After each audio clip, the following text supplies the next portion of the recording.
Parkcast, the UK's original theme park podcast. Welcome back to you Parkcast Park fans. We're your weekly theme park podcast and we love chatting about everything that's going on in theme parks. In the UK mainly, but also overseas sometimes as well. I'm Vex, this is Kev. Hi everyone. And we're doing an episode today which we've ummed and erred about doing. Do we do it or not? Do we talk about it or not? We have done a similar episode, I think last year. It might have been about 18 months ago now. But we came to the conclusion that we couldn't not talk about it. And that is the current state of Alton Towers. And we kind of came to the conclusion that we really needed to talk about it. Well, I thought we really needed to talk about it because Kev has even got to the point where he's like, I don't know how to feel about this place anymore. And if you don't know, Kev is like the biggest Alton Towers fan. You've been going since you were how old? 8 years old. Going back to 1994. Yeah, well, yeah, the big year for it, yeah. Yeah. You live about 15 minutes away from it. You've got annual passes. You've had annual passes forever. Yeah. You go all the time. You've got 3 children. You've brought them up there as well. Yeah, exactly. And through all the, peaks and troughs that Alton Towers has had over the years, you've always remained positive. And even last year when we were talking about Alton Towers, and, I am much more pessimistic about the park than you generally. You still, you find the positives. And you're like, it's really still try. A special place and it's still the place that you love going. And as the season kicked in this year, I started getting texts from you saying, I don't know how to feel about this anymore.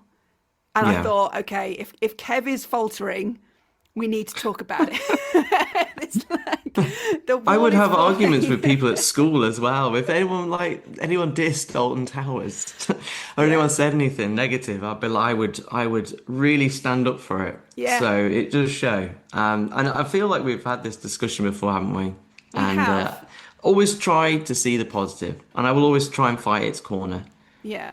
But something feels different this year. From the start of the season, do you think? So obviously, like I said, you've got a season pass. You did go on. Did you go up to the half-term event or not? So we're up at half-term, which was really busy.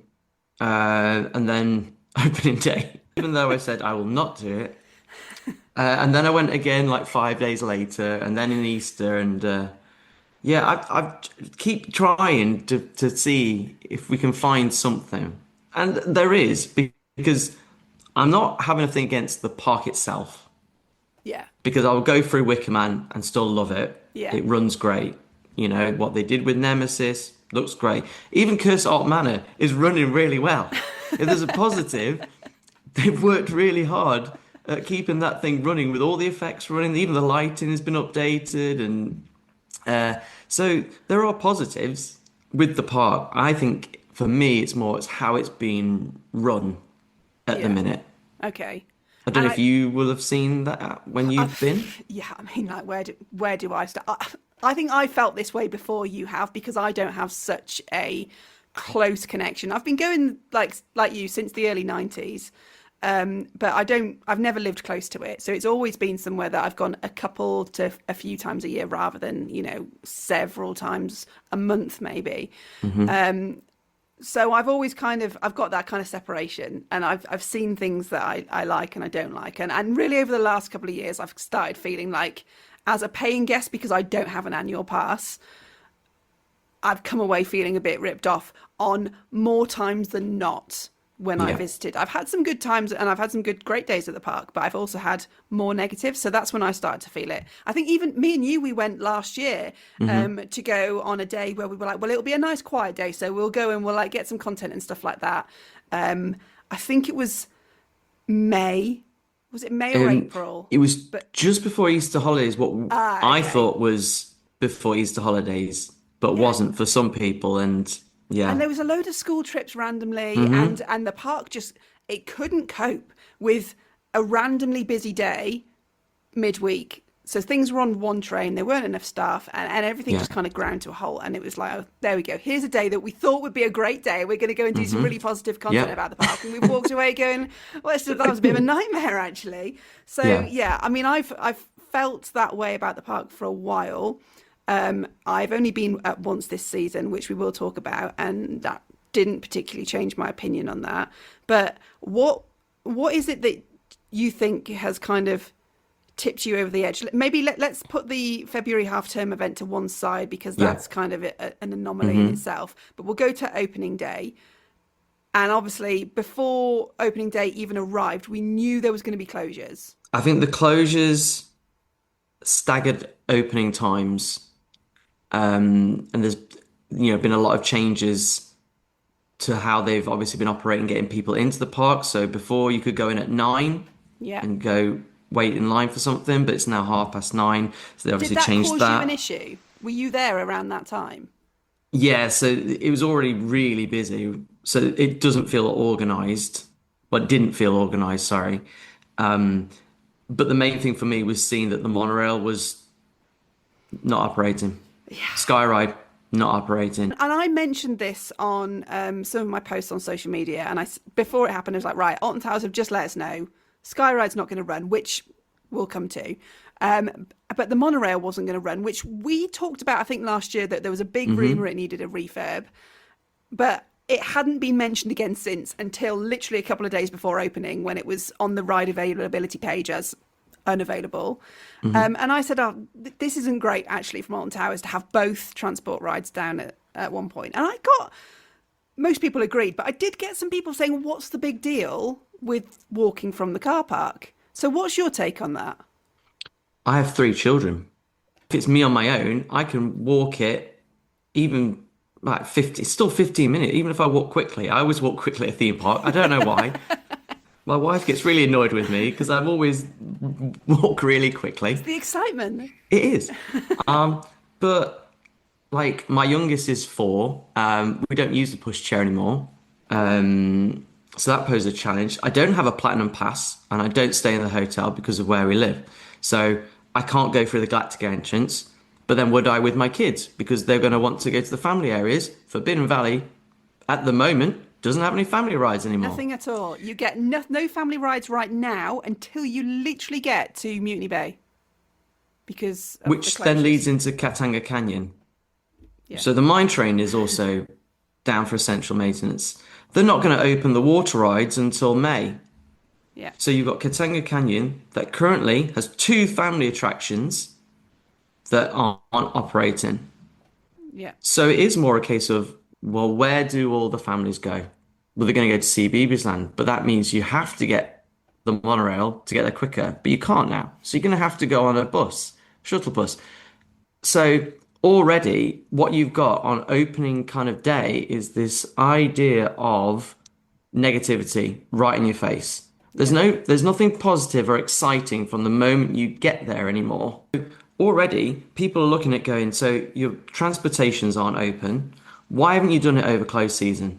You have a whole closed season to fix any issues, pay for any issues. Why are the park not paying for essential maintenance on transport that gets you from the car park to the entrance? And I mentioned this on a previous one we did where I talked about the fact that on the website, it will mention about the distance from the car parks to the entrance. So no wonder they're pushing the fact that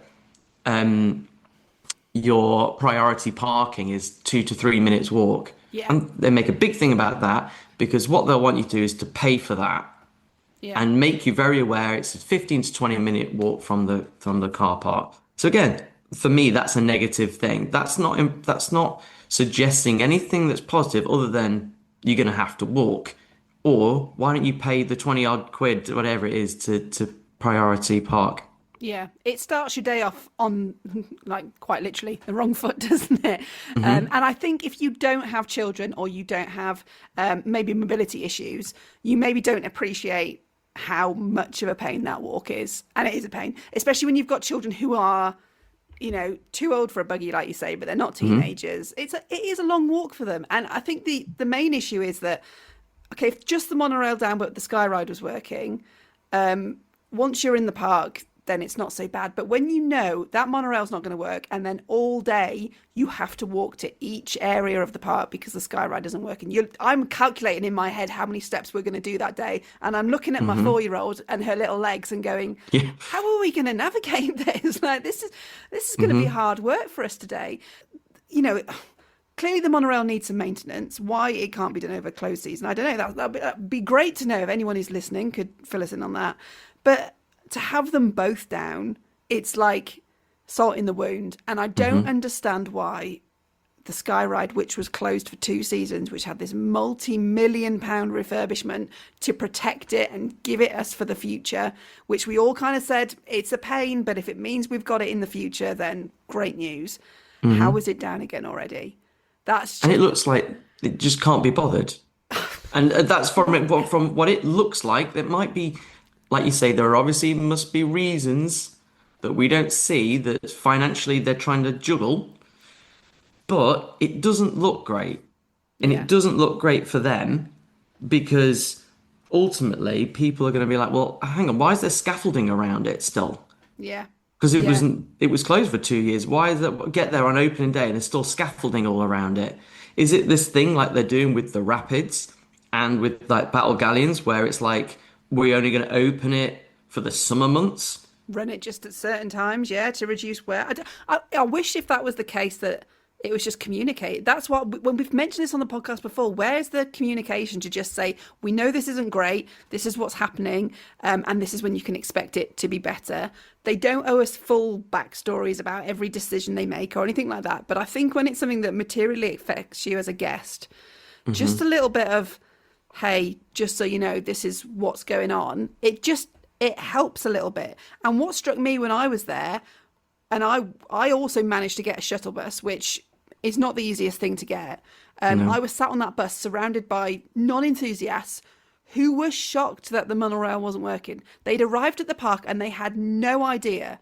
And to us, we know it because we feed ourselves with this information about the park all the time. But these regular guests, as far as they were concerned, had no prior communication that the monorail wasn't going to work, and they were not happy. And these are not enthusiasts, and these aren't people who like complain about Alton Towers or anything like that. They're just regular paying guests who thought it was a really bad look that the monorail wasn't working, and then we were crammed on this shuttle bus, which, by the way, only runs for about an hour and a half in the morning and an hour and a half in the afternoon. It doesn't run all day. So hey, if you want to leave the park at 2:00, you are walking. There's no option there. It's not like the monorail, which would run all day. It just frustrates me, but it's like Mine Train is down. And where do the families go? This is my other point. I don't think it's great for young families at the moment. Because your Mine Train doesn't work. You're not going to open your Rapids till May. You're not going to open Battle Galleons till May. Now, we've joked about Battle Galleons before. No one likes Battle Galleons. No one likes it. But it takes in people into the queue. Yeah. So not everyone is of a CBeebies Land age. Yeah. Oh, okay. Well, I'll go to Cursor Manor. Oh no, that doesn't open till 11. Yeah. Why don't we go to World of David Williams? Oh no, that doesn't open till 11. Yeah. Okay. So other than 2 rides in Mutiny Bay and CBeebies Land, Hex does open at 10. But that's it. Yeah. That's literally what you've got until 11:00. And that is then if those staggered rides do actually open, which, hey, let's stick our fingers in the air. Is Cursor Manor going to open today? Oh, yeah.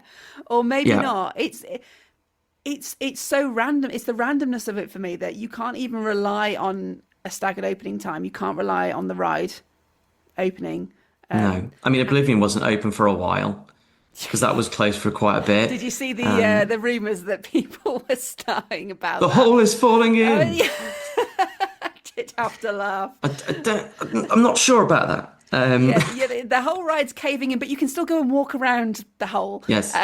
Which is you can still, don't worry. A big sinkhole and etc. But it's but fine. We can get around it. It's just underground. You don't need to worry about it. Let that be a lesson to anyone. Don't take anything you read online seriously. I know. Well, at least they've gone back on this. They've started opening all the coasters at 10. It was another opening day surprise.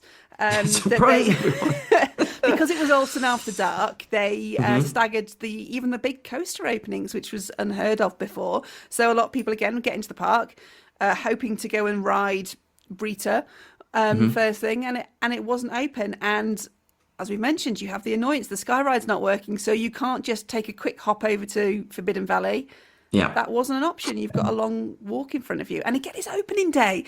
It didn't look great. I think it set the season off on a bad tone, because we as enthusiasts can look and say, okay, opening day is sometimes a bit of a dodgy day to go because, everyone's getting up to speed. It should not be that way, by the way. You've paid a full price to go to a theme park. Yep. It should operate the same on opening day as it does any other day of the year. But we know from history and bad experiences that it doesn't always go that way on opening day. Yeah. But, again, you don't expect these last minute calls of like, oh, yeah, by the way, you're not going to be able to ride that till later. I just don't understand how everything isn't ready. I understand, because I know someone mentioned this, about staff. You might have new staff, which means they're still learning. But you'd still expect there to be a level where on opening day, it should be exciting. Everything should be ready to go. And people going into the park excited, not trying to find a ride that's open, or already having to stand in a line that's going to be an hour for Wicker Man straight away because nothing else is open yet. When we spoke to Francis Jackson, he did mention a little bit about why you would stagger openings and, and how staffing could often take till Easter to kind of get into a rhythm of things.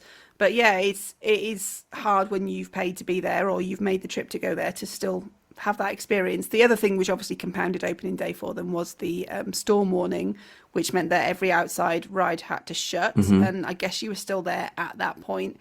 And I think what compounds that, obviously, that's not their fault at all. You can't, if there's a storm warning, there's a storm warning. If they've got ride limits and they're outside of them, they have to close it. You just notice, I think, how little there is to do indoors when that happens. That not even just indoor rides, but entertainment or shows, even at the World of David Walliams, where you used to have that Ice Age 4D thing. I was going to get to that. It's just there. And the Charlie and the Chocolate Factory Toyland Tours, whatever we want to call it, it was there and now it's not. And you notice when you have these storm warnings and everything outside has to close, people looking around going, well, what do we do now? Yeah, so you're absolutely right. Where's the entertainment? Again, it's a costing thing. We know last year they got rid of the whole entertainment team. We're going to do it differently. But there's nothing else that people can actually go to minimize if things are down. No. But you mentioned Ice Age, and I was going to mention the fact of where are all the filler rides? Yeah. Where are all the attractions? We got Toxicated last year, which was great, but we lost the Blade. Where we struggled to keep these smaller attractions and smaller rides to help absorb queues. So obviously it doesn't help as well that Mine Train isn't working and Rapids isn't open. Yeah. But what we had, think back to when it was Cloud Cuckoo Land and we had Ice Age, which was the 4D cinema. We've got a theatre that sat there in the World of David Walliams not doing anything. Yeah. And obviously you had like the swings. Twirling Toadstools. Twirling Toadstool swings. And so the Enterprise, when Charlie and the Chocolate Factory was there, and Submission. You had a lot of filler rides. Yes, the Retro Squad didn't fit at Towers. We can all admit that it didn't quite fit, but at least they were brought in for a purpose.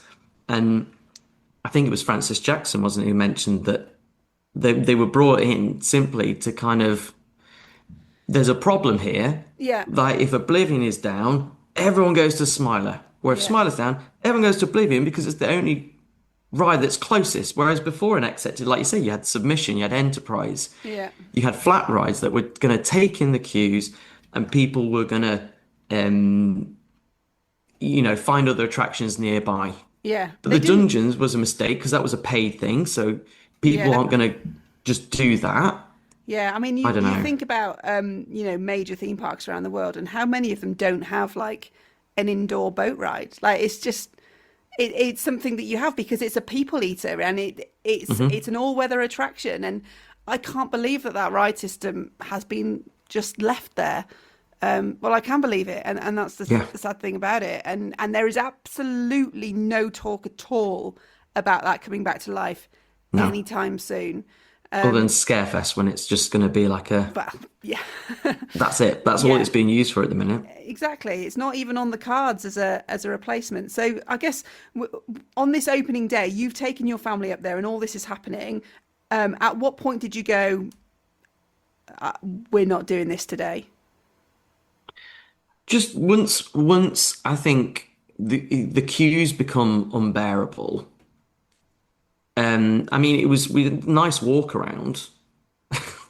I mean, you can do that around Hagley Park, can't you? Like, I mean, towards the end of the day, Bluey was about 75 minutes, and my nephew was there as well, and he managed to get on too.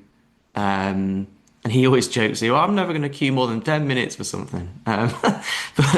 But 75 minutes. So he managed to get on that. We just we stuck around for a bit, but yeah, I think when the queues get unbearable, when everything's about an hour, there's just what else can you do? So did you leave the park that day going?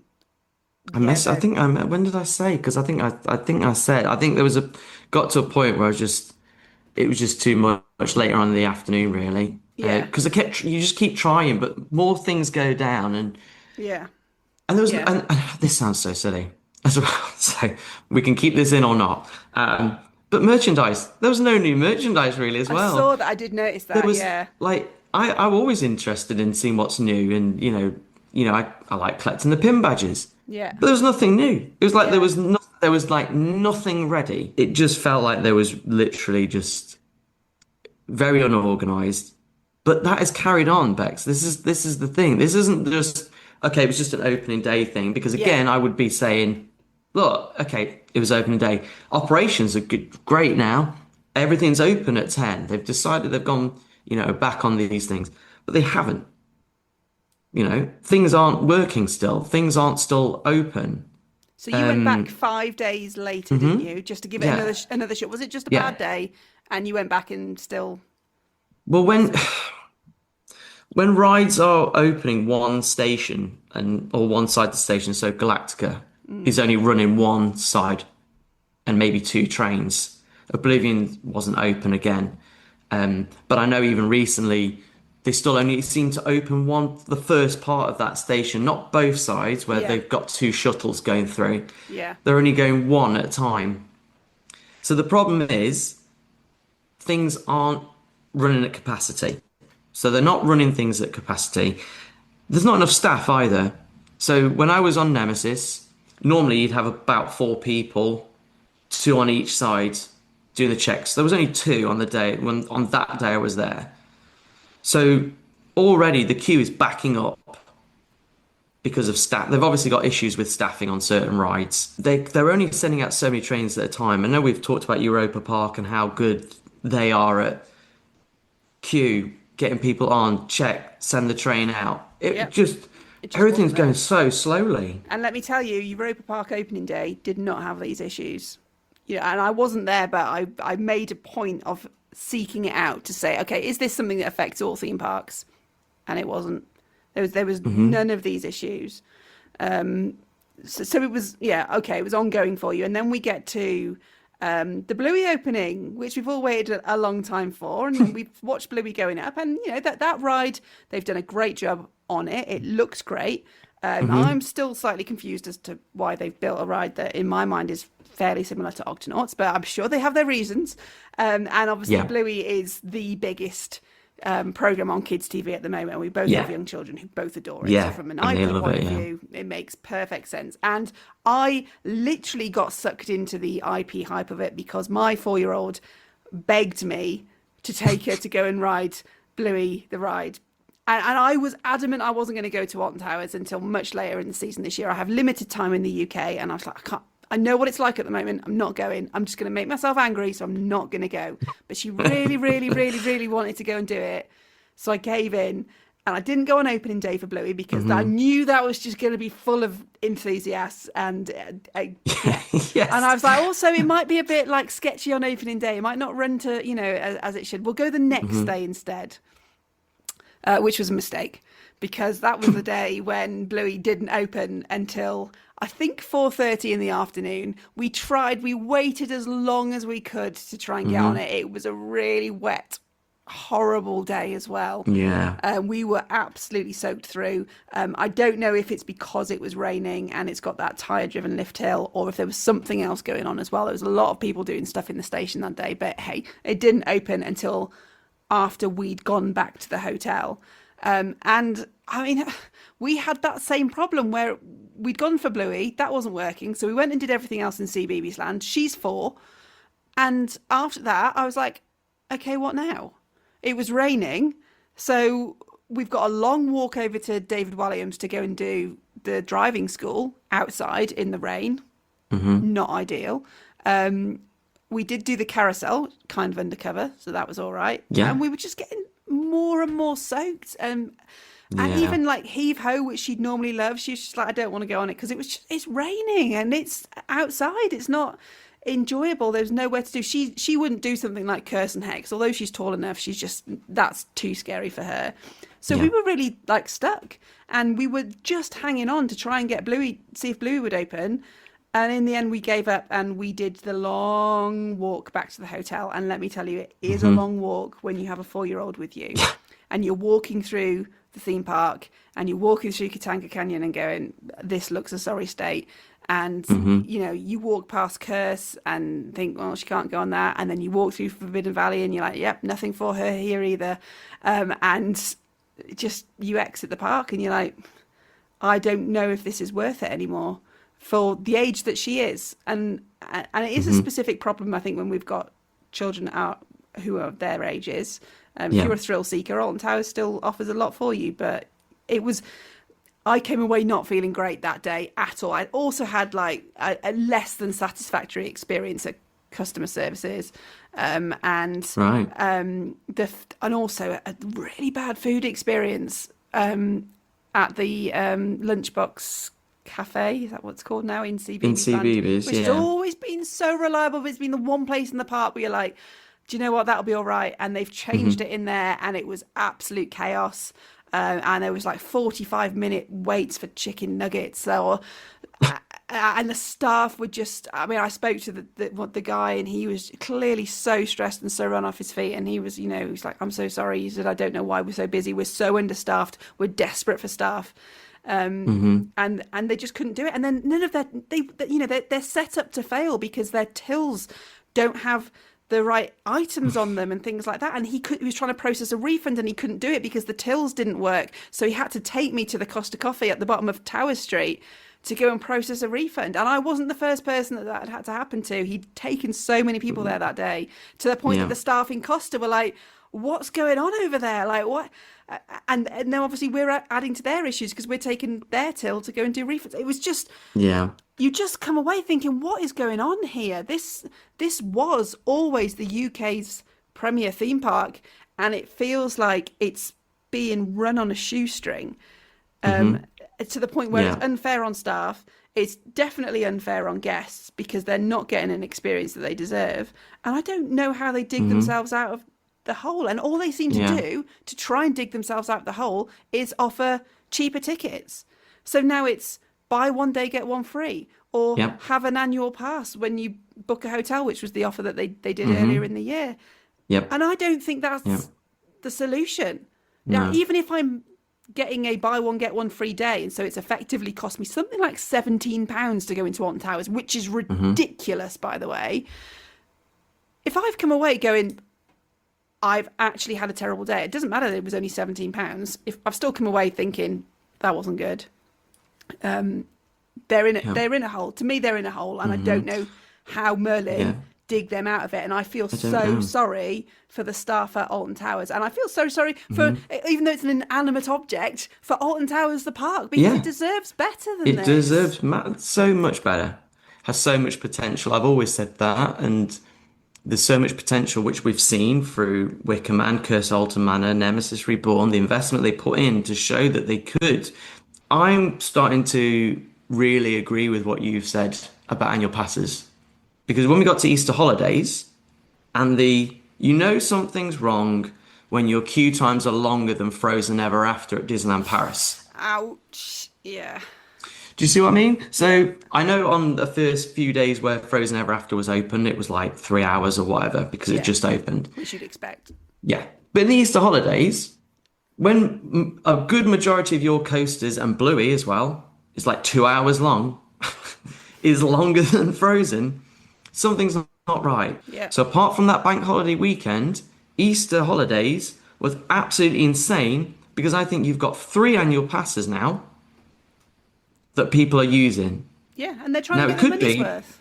You know, I mean, it could be because obviously, like we're saying, with maintenance, rides not open till 11, that it feels busier. But I don't know if there's a cap at the minute that they're letting people into the park. I don't think there's a restriction. If you go to like Disneyland Paris, many of the days would say park is full. And so unless you've booked, you can't get in.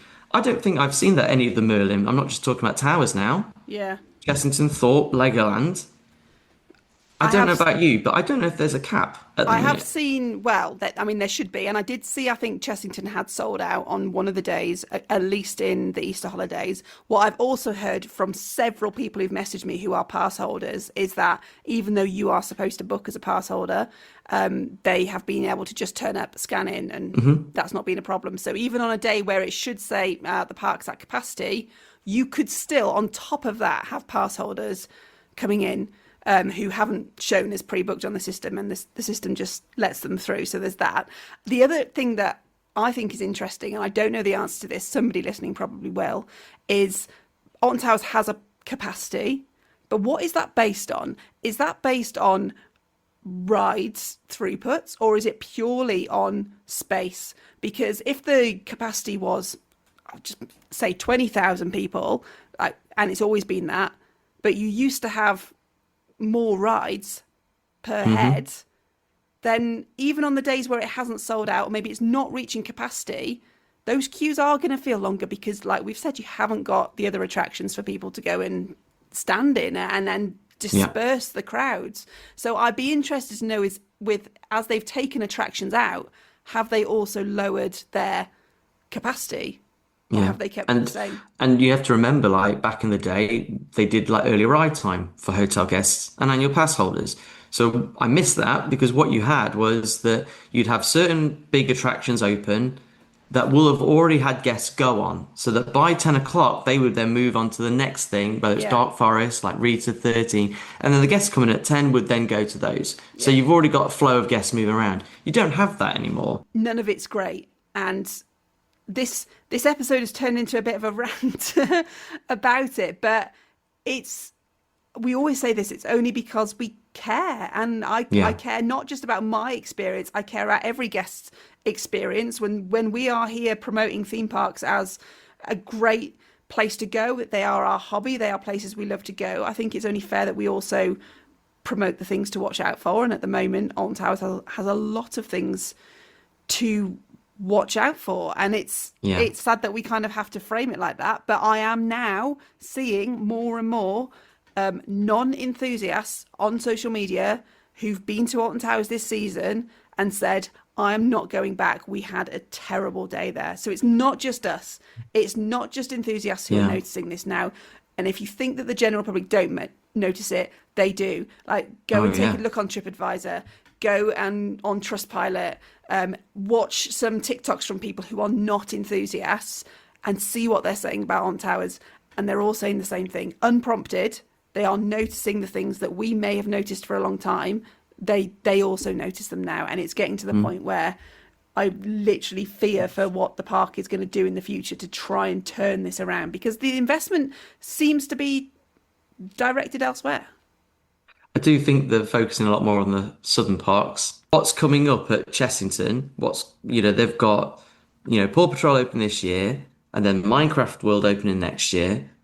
Legoland's obviously having a lot of work done to it as well. They're having the whole big refurb of the entrance bit as well. And then, replacement ride for the rapids, and they're getting investment. Thorpe has obviously closed their rapids, and there will be something coming there. We don't know what yet. Yeah. But they've only just had Hyperion. I mean, in the scheme of things, really, the last true investment on Towers is Wicker Man.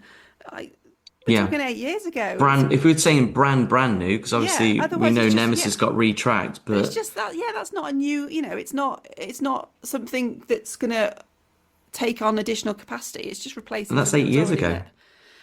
And so we come on to Project Horizon, which is supposed to be Alton Towers' newest project. Should have been an indoor roller coaster. We would have fully expected work to have started by now. It's gone very quiet. There are occasional updates which still go through Staffordshire Mall and planning, which suggests that there is still someone doing some work in the background to get this away. But I think we are fast approaching the date by which the planning permission said construction had to have started. Yeah. There's not. And if not, then they have to go through the whole process again. Exactly. So are we going to see it or not? Are we going to get something new? And if we do, what's it? Is it just going to be a ride, or are we going to see the whole of that end of the park? So that if you don't know, Project Horizon is going near Charlie and the Chocolate Factory, Cloud Cuckoo Land. It's kind of behind that area. That whole area is such an unloved area of the park at the moment.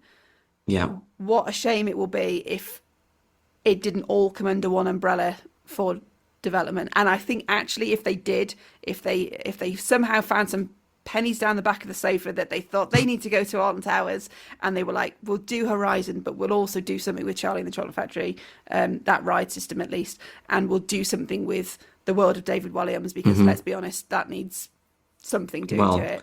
Definitely. I'm going to just do a shout out to the Mac family if they're listening. If you'd like to invest in a theme park that you could, that's got so much potential, because again, we're talking about the park. It's nothing against the park, it's how it's being run. But imagine if they had the Europa way of running things. I know, and it's the dream, and I don't know how much of a pipe dream it is. But then, it's got the bones of a fantastic theme park, and it still is a lovely place to go. And you will get enthusiasts who say, well, I didn't go and ride anything today. I just went up to go and see my mates and hang around, and we had a great day. And that's absolutely fine. And I don't doubt that you did have a good day. But the problem is that's not what the majority of guests are going to go and do. They don't want to go to Alton Towers to go and have a wander around and a cup of coffee. They want to get on rides. They want to get on attractions. They're probably not going to be back for at least a year. And when their experience doesn't meet that, then you're going to get angry customers. Yeah, and the cracks are just showing now. I think that's what I've seen from opening day onwards. Yeah, is that there has been so much trying to cover up things they've been trying to do behind the scenes, and now it's just come to the forefront, unfortunately. And it just doesn't look great. When it makes me really sad to do that, because it's somewhere that's always been my second home. Yeah. Basically. Was there anything in particular that pushed you over the edge, where you're like, oh, this is not Alton Towers? I think just it's like we've said, walking around and just seeing things that are neglected, or that it looks neglected, and things that should just be running. Katinga Canyon is just really sad. Oh, it's awful. Walking through that bit where you got two family attractions that just aren't there. You could open the rapids. I know it's cold, but we live in the UK. It's like we've talked about water rides. Why? It's sad that Thorpe Park's getting rid of a rapids. Obviously we've got Hyperia over a log flume, but crikey, it's we still like them. But you don't just even get it's that cold. Wet on the Congo River Rapids. No. The whole argument about no one wants to ride water rides in winter. Okay, kind of get it. Europa Park run their log flume all winter, but okay. But you don't get that wet on them. It's not. And then obviously at Easter you had these beautiful few days of balmy sunshine. Yeah. And everyone's just looking at the empty trough of the rapids going, oh, that would be lovely today. I know. But I think it is. It's the visual of how that looks. And when I was walking through Katanga Canyon, it did cross my mind, and I thought, what would John Wardley think if he came and walked through here right now? And I can only imagine that his heart would break at the state of it. It's not good. By the way, has anyone heard what is happening with the Runaway Mine Train? Because it was just out of the blue. It's it's not going to open. I think they're just not paying. Again, I think they're just not paying for maintenance. Yeah. Because if they did, it'd be fixed by now. Monorail would be fixed. It would be operating because they would have done it in closed season. That's literally what they would have done. If they'd done it, they would have done it at the right time. They should do it, and then it just opens, and then everyone's happy and fine. Yeah. So I think for me, that's what really has irritated me. Yeah. You know. Yeah. Okay. Well, look, for us, even for Kevin, I never thought the day would come. Alton Towers is severely, if it's not lost the magic, it's severely lacking in the magic this year so far. Mm-hmm. We are still only a couple of months into the season. There is still time to redeem itself. If we can get the Runaway Mine Train operating, we know that the water rides are coming back in May. I bet the waterfalls won't be working. Oh, probably not. They'll open it and the waterfalls will be like, yes, they will be ready in June. The monorail is testing. If it's not open by the time this episode goes out, well, fingers crossed that'll be open very soon. So there are small improvements to come, but still we're talking about May by the time these things happen, and the water rides are going to close again in September. It's a very small window of opportunity to have a full ride lineup, and we also know that once you get into June, school trip season, summer holidays, that park is going to be at capacity if the Easter holidays are anything to go by. It's going to be a challenging year at Alton Towers for most dates, I would have said, this year. So if you've got your Merlin annual pass and you thought, amazing, I've picked that up nice and cheap, absolutely, you've got a bargain. I would just say be prepared for the outcome of that to be lots of people in your position who are also thinking, great, let's go to Alton Towers because we've got a cheap pass. And the ride lineup and capacity just, I don't think, is quite there. No. I say quite there. It's not close. But at least I said at the beginning, at least Curse of Alton Manor is running really well. And if there's anyone who's going to notice a tiny effect not working in Curse of Alton Manor, it's going to be Kev.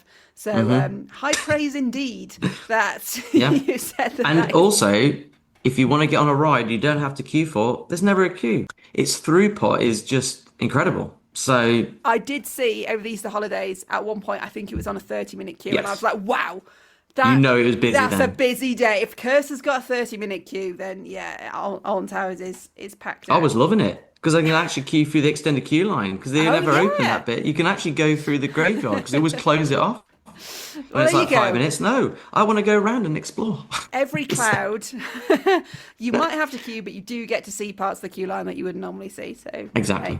Right, let us know. Have we been too negative about the state of Alton Towers? We do it from a place of love. I will repeat that till I'm blue in the face every time we do one of these episodes. But I think it would be wrong to not talk about our experiences, and these are our experiences. There are true experiences of the park so far this season. If we go and have a fantastic day, then obviously we'll report back on that as well, but this is where we are right now. Have you experienced similar? Where do you think Alton Towers goes from here? Do we need to see Project Horizon get some spades in the ground, or is it time to start thinking about something else? Let us know what you think. You can message us via the podcast. You can leave a comment. You can find me on social media. Just search Beck's Parkcast, and let me know what you think. For now, though, we've been Parkcast. Parkcast, the UK's original theme park podcast.